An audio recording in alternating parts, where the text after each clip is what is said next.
وہ ساری رات میں نے پہلوان کے ساتھ گپ شپ کرتے گزار دی۔ بہت سی دوسری باتوں کے علاوہ مجھے یہ بھی معلوم ہو گیا کہ نجو امید سے ہے، یعنی محبت بے نشان نہیں رہی تھی۔ میں نے بڑے محتاط طریقے سے عیسیٰ جان کا ذکر کیا اور پہلوان سے ٹو لینے کی کوشش کی کہ وہ اس بارے میں کیا جانتا ہے۔ پہلوان نے اعتراف کیا کہ اس نے عیسیٰ جان کا نام سن رکھا ہے اور اسے یہ بھی معلوم ہے کہ عیسیٰ جان وارداتیں کرنے کے بعد قبائلی علاقے میں روپوش ہو جاتا ہے۔ تاہم اسے یہ معلوم نہیں تھا کہ عیسیٰ جان آج کل یہیں زوئے مشت کے علاقے میں ہے۔ میری معلومات میں اضافہ کرتے ہوئے پہلوان نے بتایا کہ عیسیٰ جان کو عورتوں کا شکاری کہا جاتا ہے، خاص طور پر شادی شدہ عورتوں کو پھسلانے اور زبردستی خراب کرنے میں اسے ید تولا حاصل ہے۔ پہلوان کا ایروسٹسوں والے واقعے کا بھی پتہ تھا اور اس کا کہنا تھا کہ ان میں سے ایک ایروسٹس بعد ازاں پشاور کے چکلے میں پائی گئی تھی۔ میری آنکھوں میں مالک محمد کی صورت گھومنے لگی اور اس کے ساتھ نبیلہ کا انجانہ سراپا بھی آنکھوں کے سامنے آ گیا۔ انہی قاتل نشیب و فراز میں اس کی آبرو اور جان گئی تھی۔ اس سنگلاخ ویرانے میں معلوم نہیں وہ کتنا چیخی ہوگی، کتنا روئی ہوگی، اپنے معصوم بچوں کو اس نے کیسے کیسے یاد کیا ہوگا اور پکارا ہوگا۔ پھر وہ اپنی تمام بے بسیاں سمیٹ کر ایک گہرے کھڈ میں جا گری تھی، کبھی نہ اٹھنے کے لیے۔ اس کھڈ میں گرنے والی یہ پہلی عورت نہیں تھی اور نہ ہی آخری تھی۔ معلوم نہیں کب سے جرائم پیشہ لوگ قانون کے لمبے ہاتھوں کو کاٹ کر ان پہاڑوں میں پناہ لیتے رہے ہیں۔ ان گنت برسوں سے انصاف کی دوشیزہ ان نشیب و فراز میں سسکتی رہی ہے اور لاقانونیت کا دیو اس کے گرد برہنہ رقص کرتا رہا ہے۔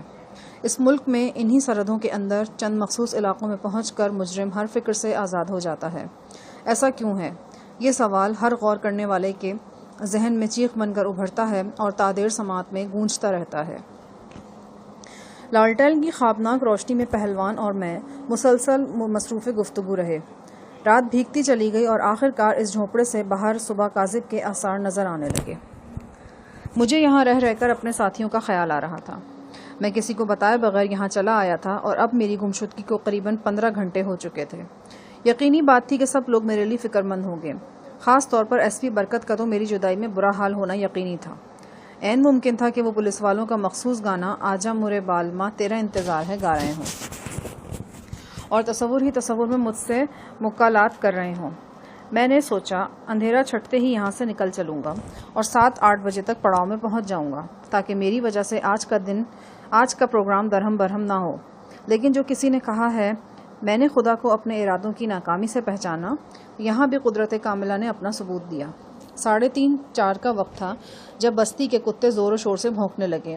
جواب میں کچھ فاصلے سے چند اور کتوں نے بھی اچانک بھونکنا شروع کر دیا۔ میرے ساتھ ساتھ پہلوان کے کان بھی کھڑے ہو گئے۔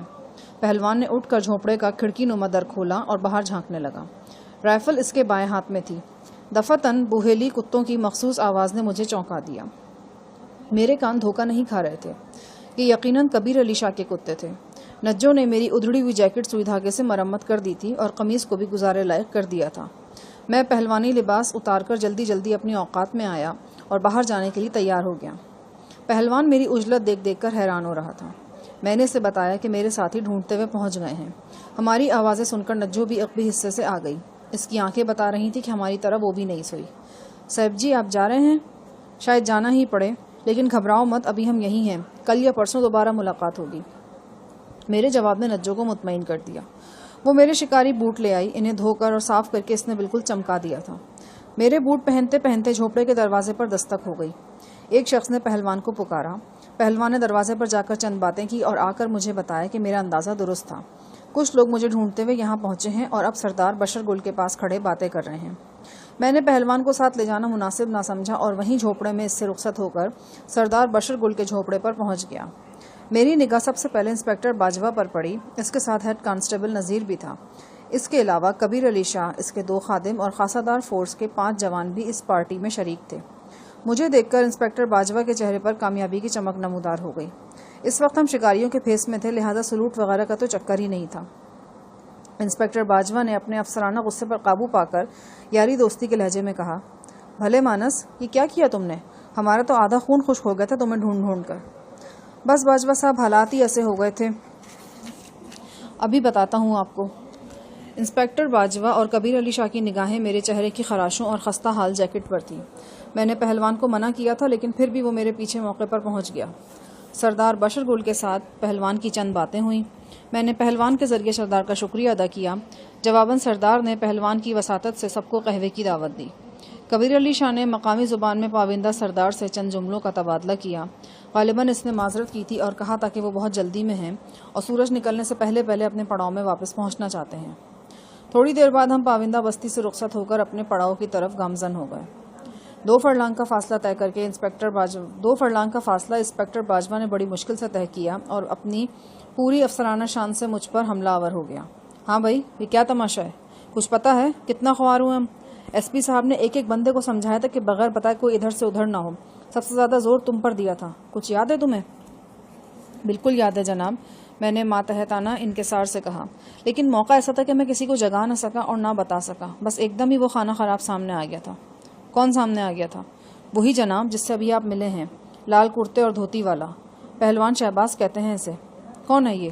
بڑے کام کی شے ہے جی، میں نے یوں ہی 4 میل اس کے پیچھے جوتے نہیں توڑے۔ یہ بندہ جھوک زامن کا رہنے والا ہے، جاگیردار کی حویلی میں کام کرتا رہا ہے، اس کے خاص کارندوں میں شمار ہوتا تھا اس کا۔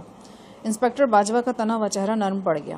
میں نے بات جاری رکھتے ہوئے کہا، آپ ہی نے تو بتایا تھا کہ اشتہاری عیسیٰ جان اور جاگیردار قادر زمان میں ٹانکا ہے۔ یہ پہلوان اس ٹانکے کا کھلم کھلا ثبوت ہے۔ تم اسے کیسے جانتے ہو؟ یہ ایک لمبی کہانی ہے جی، رجال صاحب صاحب کو پتہ ہے سب کچھ۔ انہوں نے ایک بار سادہ لباس میں مجھے قادر زمان کی حویلی بھیجا تھا، وہیں سے ہماری جان پہچان ہوئی تھی۔ انسپکٹر باجوہ کو صاحب صاحب سے میرے خصوصی تعلقات کا علم تھا، لہٰذا وہ مروب سا ہو کر گدی سا لانے لگا۔ کوئی کام کی بات معلوم ہوئی اس سے؟ بالکل ہوئی ہے جناب، کیوں نہیں، لیکن تھوڑا سا ٹائم چاہیے، بندے کو ڈھپ پر بھی تو لانا ہوتا ہے۔ یہ ڈھپ کیا ہوتی ہے؟ کبیر علی شاہ سے رہا نہ گیا۔ یہ ہوتی نہیں ہے جی، ہوتا ہے، جیسے آپ منہ میں انگلی ڈال کر نسوار کو اس کے ٹھکانے پر لاتے ہیں، یا پنجابی بھائی لسی پیتے ہوئے گلاس ہلا کر مکھن آگے کی طرف کرتے ہیں، تو اسے کہتے ہیں ڈھپ پر لانا۔ بات کبیر علی شاہ کی سمجھ میں آ گئی۔ وہ مسکرا کر بولا، اگر ایسا معاملہ تھا تو تم ادھر ہی رہتا، آرام سے اس کو ڈھپ پر لاتا، ادھر کون سا کام رکا ہوا ہے تمہارے بغیر؟ میں نے کہا، یہ بات آپ نے پہلے فرمائی ہوتی تو میں وہاں سے رخصت ہی نہ ہوتا، اب کچھ عجیب سا لگے گا واپس جاتے ہوئے۔ انسپکٹر باجوہ نے میری ہاں میں ہاں ملائی۔ ہم نے سفر جاری رکھا اور طلوع آفتاب کے تھوڑی دیر بعد ہی پڑاؤ میں پہنچ گئے۔